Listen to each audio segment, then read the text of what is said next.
Hello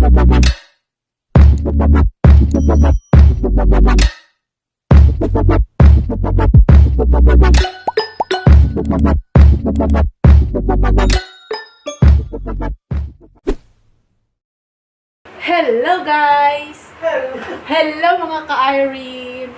For today's vlog ay magluluto ako guys ng adobo na may itlog. Ayan guys, adobo na may itlog kasi celebration na rin namin guys kasi 12 months na kami dito ngayon sa aming nirerentahan apartment. Apartment ba? Mga parang semi-apartment. Ayun.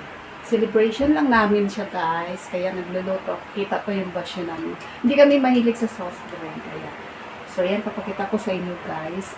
Since na 9,000 yung upa namin dito guys, nilagyan ko siya ng 9 na pirasong itlog. So ipapakita ko sa inyo guys.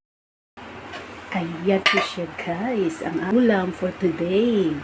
Aming ulam tanghalian guys. So, para tipid tayo guys. Diba? Parang ano lang tayo. Kasi mahal lahat yung mga gaas, kung anik-anik pa.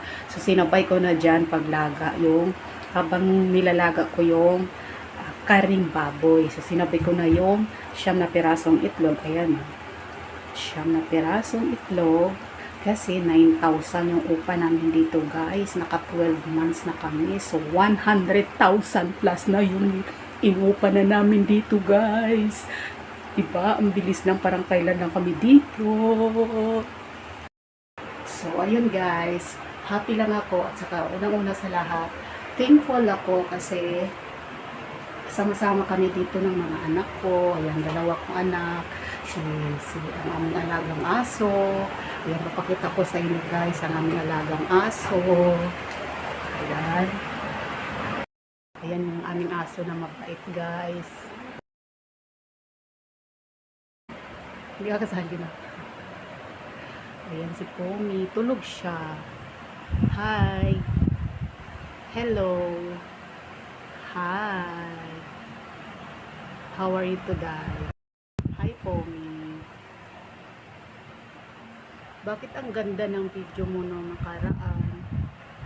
Nakatawa ka pa. Bakit ngayon nakabusangot ka? Ayan si Pomi. Hello Pomi. Hi. Hi Pomi. Kain ikaw? Pom, kain ka? Kain ka Pom? Tulog siya.